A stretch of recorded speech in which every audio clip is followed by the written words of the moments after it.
Hey guys, what's up? Just finished reading an article by Mark Manson, and it's about increasing your personal resiliency.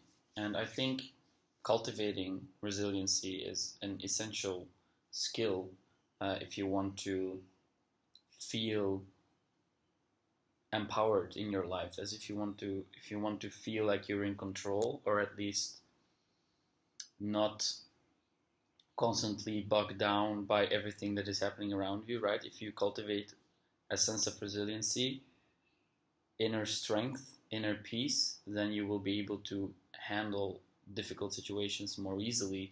You will overcome hardship with a different attitude, and you will not be completely lost and confused all the time, because if you develop a sense of resiliency, if you know that you have the capabilities to deal with different situations in your life, then whenever that situation um, arises, you will then have some sort of inner faith, inner strength to know that, okay, I am able to handle this. Like, I overcame a lot of different difficult situations, and this is another one, a different one, but it's also something that I will be able to overcome. So the resiliency is actually the ability to be secure in the fact that you are able to handle difficult situations.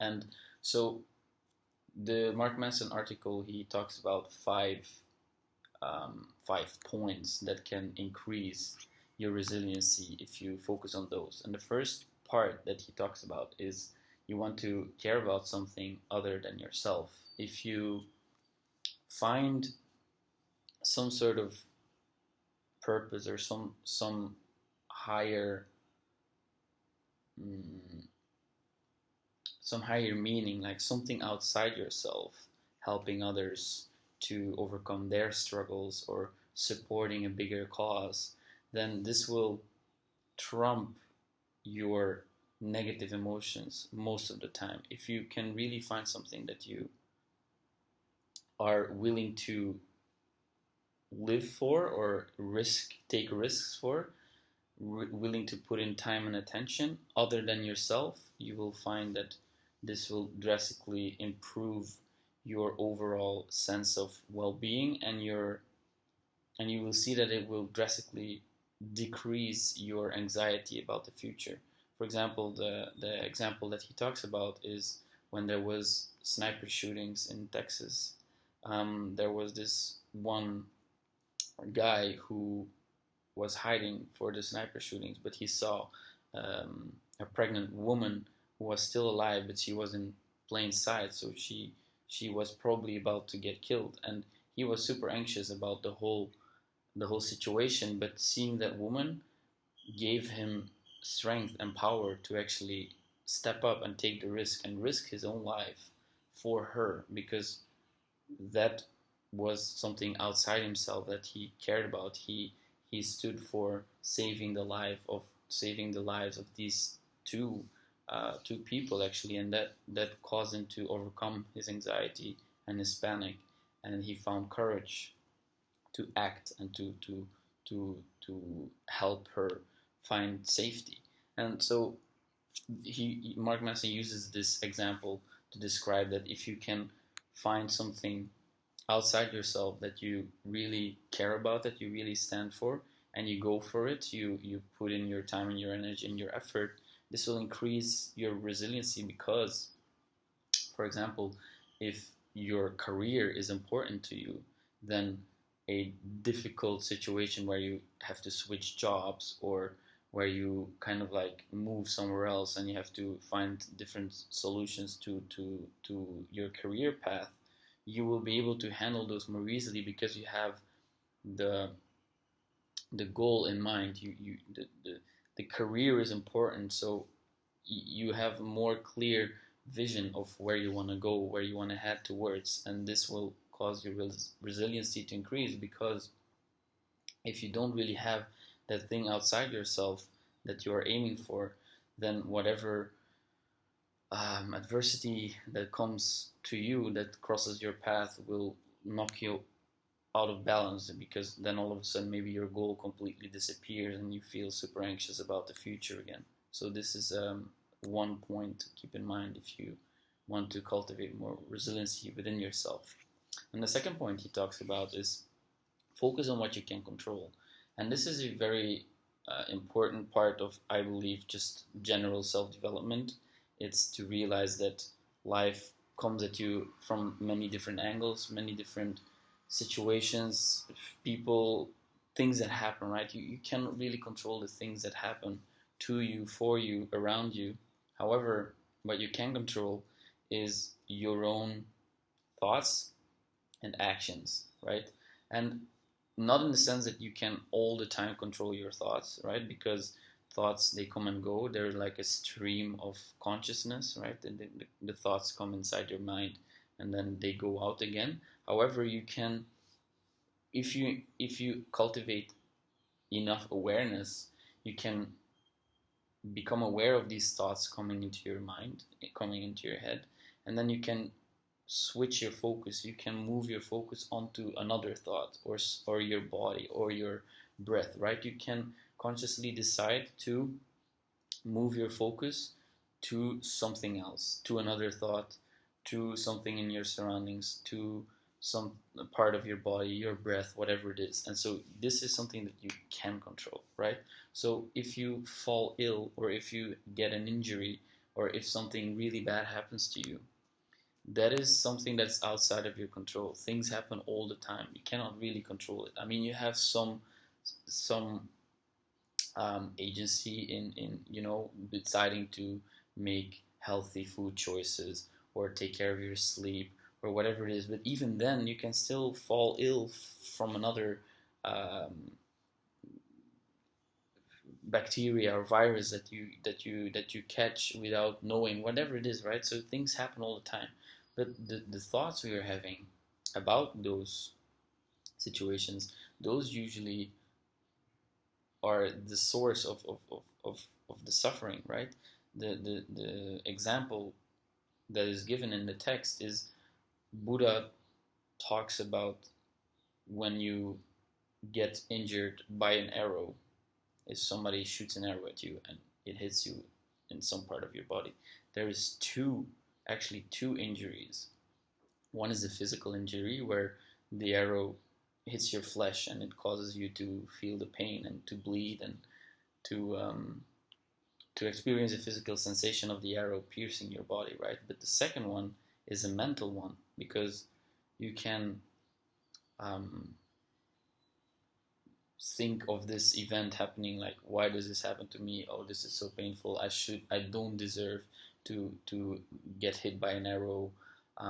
This is not my doing. It's not right. It's unfair. All this extra baggage that comes with it.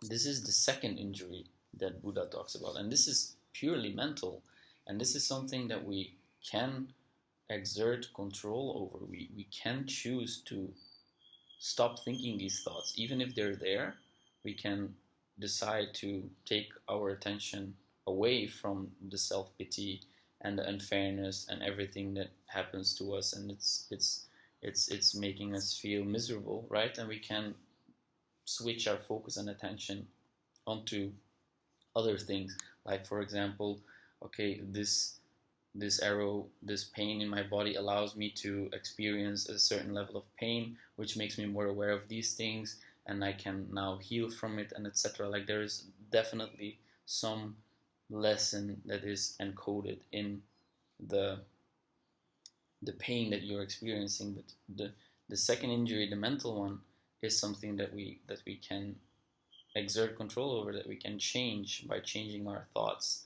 And this is also important whenever we are facing a very difficult situation, that we realize that, okay, we don't really have control over what's happening, but we do have control over our thoughts, and we can actually decide to focus on what is the lesson encoded in this situation, what is something that I can learn from this, how can I work with what I have, right? Like, if you're injured, then you can do certain things, like maybe walking or whatever it is, right? But you can do tons of other things, and it's up to you to be creative about it and figure out ways that you can actually like use the situation to grow as a person, to move forward, right?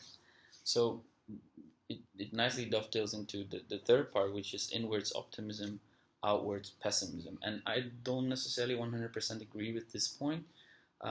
So I will briefly describe what it means. So the inward positivism, optimism means that you want to have faith in the fact that you are able to deal with difficult situations. You want to be convinced of the fact that you have the capabilities, the abilities to deal with hardship. You will be able to overcome it. You will be able to grow from it. You will be able to learn from it. These skills, you want to cultivate an optimism that you are able to deal with whatever life throws at you, right? And the outwards pessimism is basically expecting the worst to happen and allowing yourself to be prepared for the worst. Because if you have worse expectations and somebody better happens, you feel amazing about it, right? If you expect a certain movie to not be very good, or you don't really have high expectations about the plot, or you know, the storyline, and then you go watch the movie and it's amazing, you're blown away. But if you expect this movie to be incredibly good and then you watch it and it's actually like not that good, then you maybe are disappointed. So this point talks about expecting the worst. Expect people to be um, treacherous and to be sad and negative and angry, and you know, to expect these things. And then whenever the reality doesn't match your expectations, you can be elated, you can be happy about it, you can be excited about it, you can be surprised.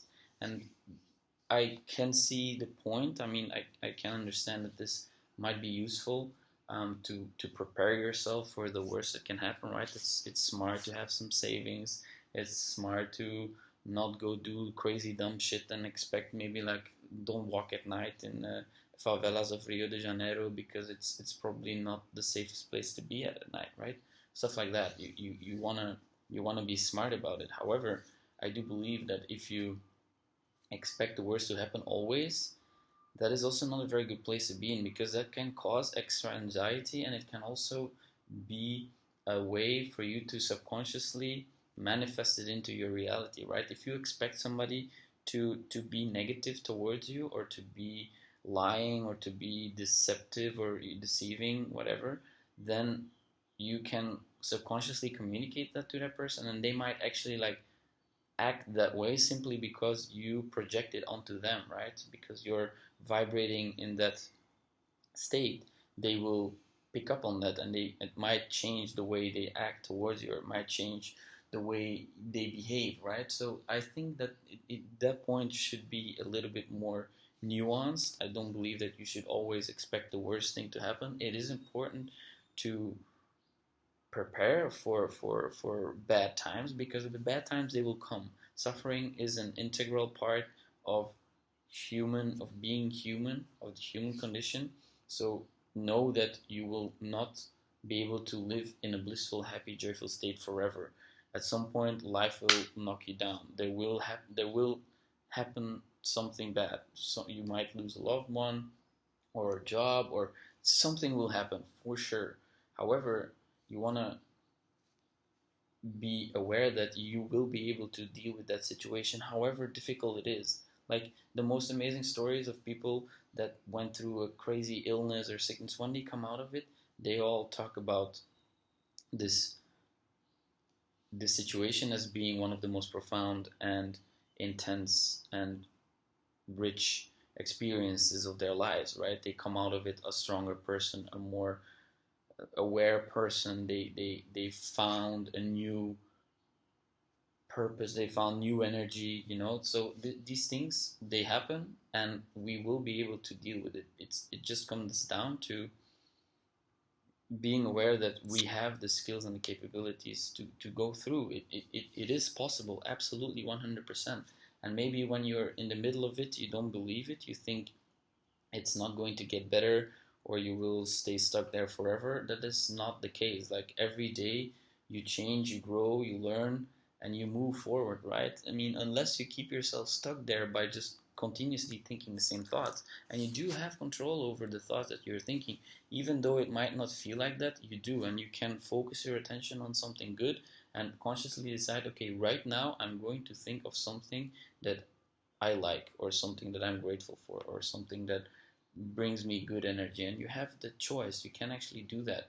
So I would not necessarily agree with the outwards pessimism always, because I believe that it can also be very useful to expect good things to happen, because then they will manifest in your reality. So that is kind of something that I have a little bit of a different opinion about. But it is definitely important to be prepared for suffering, because suffering is inevitable. It will be there. And learning to deal with suffering and adversity is a key skill in growing up as a human. So the next point he talks about is find your inner masochist. And it's a way of him to describe the fact that the process of overcoming pain and struggle makes us feel as though we have lived meaningfully, right? So it is a fulfilling thing to overcome adversity. It allows us to experience a sense of purpose, a sense of meaning. The book um, A Man's Search for Meaning by Viktor Frankl really talks about this. I highly recommend you read it.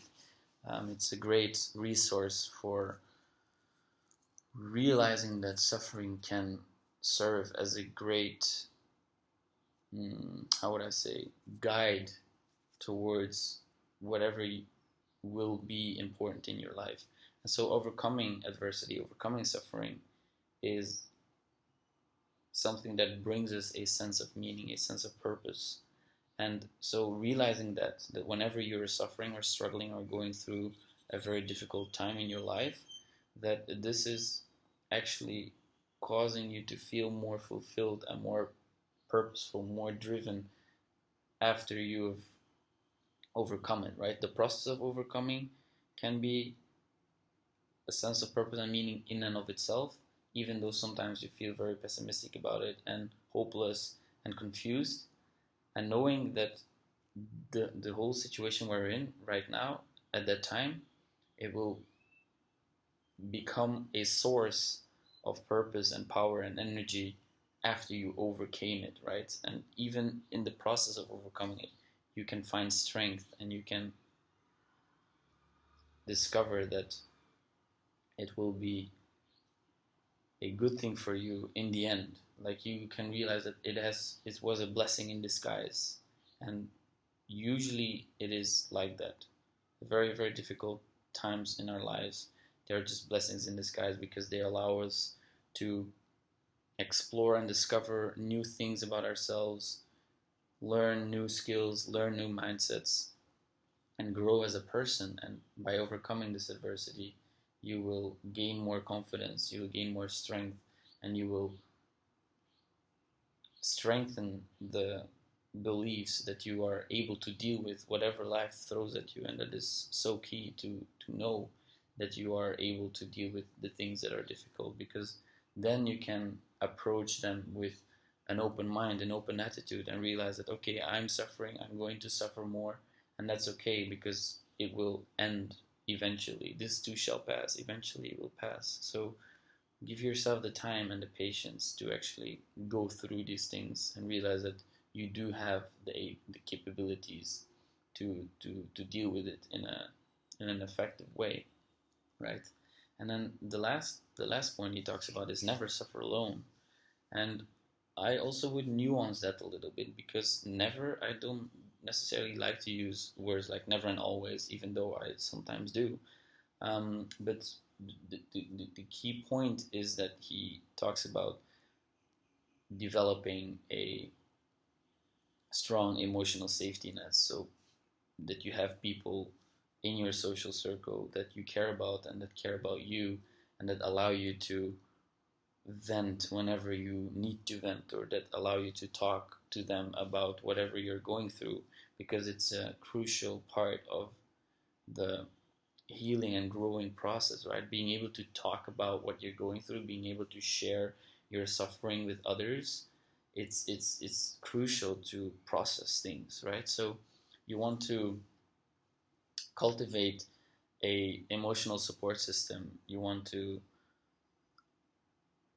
spend enough time connecting with people, and you know finding people that are actually good friends or family members or loved ones, whoever, that are willing and able to support you whenever you're going through a hard time, because it's very important to not feel completely alone. And I believe that yes, this is super important. You need to have people that you can talk to and that you can vent and that you can wallow in self-pity towards, right? They should be there for you, and they should be able to listen to you talk about whatever, right? However, I also believe that you should sometimes be able to suffer by yourself, right? Just be by yourself and suffer alone, in the way that you learn to look more into yourself. You learn to accept whatever is going on, and you can only do that by yourself, because if you keep talking about it towards other people, you also perpetuate kind of the loops, the thought loops. Like, it can be nice and good to vent, to talk about it. However, you want to find a balance between constantly sharing and talking about this, because then you might keep yourself stuck there because you keep talking about it. You don't step out of it. So by suffering alone by yourself, you realize, okay, I cannot, I should not talk about this all the time to everyone, right? Because that means that you keep yourself stuck there. So yes, sometimes you just want to talk to a friend about something totally different, right? That doesn't have to do with the hardships that you're going through, because that allows you to see things from a different perspective, or stop the perpetual loop inside your head. And I think that's very important to realize that it's also fine to suffer alone, to suffer by yourself. There is nothing bad or inherently shameful of that, right? Like, it's important to have people to talk to whenever you feel bad, but it's also important to be able to just feel bad by yourself and then realize that it will go away, it will pass, it will change. And that is, I think, key to understand, that we should find ways and tools to also be comfortable with suffering alone, and but in conjunction with people that we know that care about us, right? So those are the 5 points in the article that he talked about to increase your resiliency, and I thought it was quite an interesting article, so I decided I wanted to make a video about it. Um, that's it's important to cultivate resilience, because otherwise you will be immobilized all the time by all the difficult times that life throws at you. You have no control over that. You really don't. But you have control over the skills you develop, the mindsets you cultivate, the thoughts you focus your attention on. You have control over all those things. And it's crucial for you to, I believe, to realize this and to work on it every single day, because life will continuously throw adversity on your path. You will continuously face suffering and difficult times. And it's not only that, right? We also have good times and uh, joy and richness and bliss, and good things happen to us all the time as well, right? So it's not all negative and suffering and pain. No, not at all. It's a seasonal thing. Like, good things follow bad things, follow good things, follow bad things, and that's how it goes. And I believe that realizing that and not expecting life to be roses and sunshine all the time, but also not to expect life to be suffering all the time, because then you get stuck in that kind of loop. So you wanna keep a nice balance between expecting the good and a positive, and also knowing that there will be times that you are in pain, that you are suffering, and that you are able to deal with those times. That is, I think, crucial to have faith in yourself that, hey, I can handle this. I can handle this together with everybody that I care about and that I love, and I will be able to go through this, and I will look back on this time and realize it was a blessing in disguise. So thank you for being brave. Thank you for looking inwards. Thank you for making yourself and thus the planet a better place, one step at a time. As always, thanks for watching, guys. Bye.